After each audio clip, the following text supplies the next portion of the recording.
Hello friends, இன்றைக்கி cooking vlogல அரிசி உப்புமா பற்றி நம்ம போட்டிருந்தோம். அதில் எங்கள் மாமியார் செஞ்ச அரிசி உப்புமா 50 வருஷமாக இந்த மெத்தட் தான் அவங்க ஃபாலோ பண்ணி அரிசி உப்புமா செய்கிறாங்க. அது எப்படின்னா அவங்களே சொல்கிறாங்க, நம்ம கேட்கலாம் வாங்க. நான் 50 வருஷமாக வெங்கடப்பானையில் தான் உப்புமா பண்ணுறேன். நல்லா பொடன்னு சூப்பராக இருக்கும். நமக்கு உப்புமாவுக்கு தேவையான அளவு அரிசி எடுத்துகிட்டு இப்போ நல்லா தண்ணி தெளித்து, ரொம்ப தண்ணி ஊற்றக்கூடாது, தண்ணி தெளித்து பெசரி வச்சிடணும். பெசரி வச்சு ஃபேன் காற்றுல வச்சு கொஞ்சம் இது பண்ணால் நல்லா கொஞ்சம் ஈரம் இல்லாமல் கொஞ்சம் பொடன்னு இருக்கும். இது இன்ஸ்டண்ட்டாக அரைக்கிறதுக்கு இல்லைன்னா மிஷினில் கொடுத்து அரைச்சி வச்சுக்கிறதுனா வச்சுக்கலாம். ஆமாம், மிஷினில் அரைச்சி வச்சுக்கலாம். நமக்கு சட்டுன்னு ரவை இல்லைன்னு வச்சாக்கா இப்போ இது சட்டுன்னு இதை செஞ்சிடலாம். இங்கே மிக்சியில் அரைச்சி நல்லா ரவை உடச்சி சளிச்சுவிடணும். சளிச்சிட்டு உப்புமா பண்ணினா சூப்பராக இருக்கும், நல்லா பொடன்னு இருக்கும். வெங்கடப்பானையில் அந்த அடி பிடிச்சி நிறைய பேர் பிடிக்கும். அடி பிடிச்சி பிடிக்கும், எங்கள் பையனுக்கு ரொம்ப பிடிக்கும்.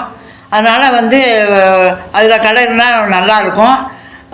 ரொம்ப நேரமும் கலர வேண்டாம், நல்லா கொஞ்சம் சேர்ந்தாப்பில் வந்த பிறகு மூடி வச்சுட்டோன்னா நல்லா பொடன்னு சிம்மில் வச்சுட்டா பொடன்னு ஆகிடும். நல்லா சூப்பராக இருக்கும் உப்புமா. அதனால் நான் வெங்கடப்பானை தான் எப்போதும் கலருவேன், வேறு எதுலேயுமே நான் கலர மாட்டேன். அதுதான் எங்களுக்கெல்லாம் ரொம்ப பிடிக்கும், எங்கள் பையனுக்கு எல்லாருக்குமே அதுதான் ரொம்ப பிடிக்கும். 50 வருஷமாக இதேமாரி தான் நான் செய்கிறேன். நமக்கு சட்டுன்னு மிஷினில் அரைக்க முடியல, ஒன்றும் செய்ய முடியும், கைவசம் இல்லைனாக்கா நம்ம ரெடிமேடாக இதேமாரி செஞ்சானாக்கா நல்லாயிருக்கும் உப்புமா. வெங்கடப்பானை இதில் நாங்கள் உப்புமா கலருவோம், சூப்பராக இருக்கும் நல்லா. இப்போ உப்புமா எப்படி பண்ணுறதுன்னு வீடியோ பார்க்கலாம். எங்கள் மாமியார் சொன்ன மாதிரி வீட்லேயே கொஞ்சம் அரிசியை தண்ணி தெளித்து பெசரிட்டு அதை மிக்சியில் ரவை பதத்துக்கு உடச்சி எடுத்தாச்சு. ரொம்ப பொடி ரவையாகவும் இருக்கக்கூடாது, கொஞ்சம் பெருசாக இருக்கணும். அப்போ தான் சேர்ந்தா மாதிரி இல்லாமல் உதிராக இருக்கும். சளிச்சது பார்த்திங்கன்னா அந்த மாவெல்லாம் தனியாக கீழே வந்துடும். இப்போது நம்ம அந்த சளிச்ச ரவையை யூஸ் பண்ணி இப்போ உப்புமா பண்ணிக்கலாம். வெங்கலப்பானை அடுப்பில் வச்சு தேங்காய் எண்ணெய் ஊற்றிருக்கோம். தேங்காய் எண்ணெய் நல்லா வாசனையாக இருக்கும். அரிசி உப்புமாக்கு ஏற்று தேங்காய் எண்ணெய் தான். தேங்காய் எண்ணெய் ஊற்றிட்டு கடுகு, கடலைப்பருப்பு, பச்சை மிளகா உங்களுக்கு வேணுங்கிற அளவுக்கு போட்டுக்கோங்க. அதுக்கப்புறம் கருவேப்பிலை இதெல்லாம் போட்டு நல்லா பொரிஞ்சு வந்துடுச்சு. தாளிச்சாச்சு. தாளித்ததுக்கப்புறம் நம்ம இப்போது தண்ணி ஊற்றணும். நம்ம எந்த அளவுக்கு அந்த நோய் எடுத்துக்கிறோமோ அதுக்கேற்ற அளவு கூடவே கொஞ்சம் தண்ணி ஊற்றிக்கலாம்.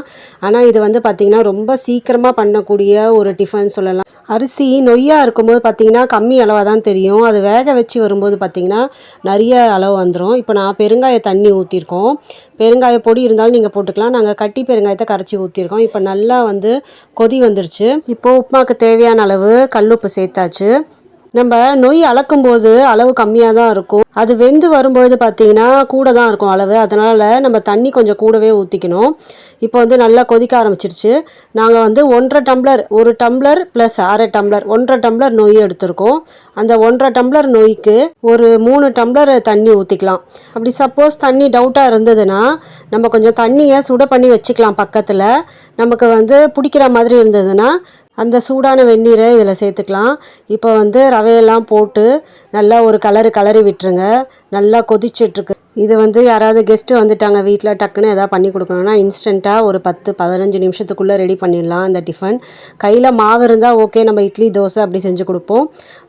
இட்லி மாவு தோசை மாவுலாம் இல்லாத பட்சத்தில் இந்த மாதிரி அரிசி உப்புமா நம்ம அந்த நொய் ரெடி பண்ணி மிஷினில் கொடுத்து அரைச்சி வச்சுக்கிட்டாலோ, அப்படி இல்லைன்னா வீட்லேயே கூட இந்த மாதிரி அரிசியை பெசரி நம்ம செய்யலாம். இப்போ நாங்கள் தண்ணி கொஞ்சம் பத்தலை, அதனால் கொஞ்சம் வெந்நீர் ஆட் பண்ணியிருக்கோம். திரும்ப இதை ஒரு கலரி விட்டுட்டு ஒரு தட்டை போட்டு மூடிடலாம். மூடினா அந்த ஆவியிலேயே அந்த சூடுலேயே பார்த்திங்கன்னா நல்லா வெந்துடும்.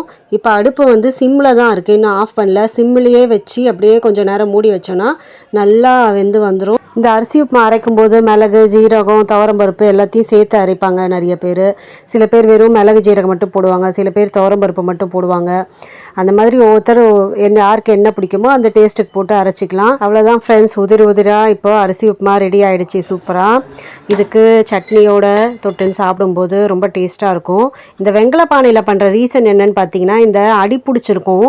அடியில் பார்த்தீங்கன்னா மேலோட அந்த உப்புமாவெல்லாம் எடுத்து ஒரு பாத்திரத்தில் வச்சுட்டு அடியில் இருக்கிறத நம்ம அப்படி சுரண்டி எடுத்தோம்னா அந்த அடி பிடிச்சது நிறைய பேருக்கு பிடிக்கும். இப்போ எல்லாரும் வானிலையில் ஒரு கலரிட்டு அதை குக்கரில் வச்சிடறோம். இந்த வெங்கல பானையில் பண்ணும்போது நல்லா அடி பிடிக்கும்.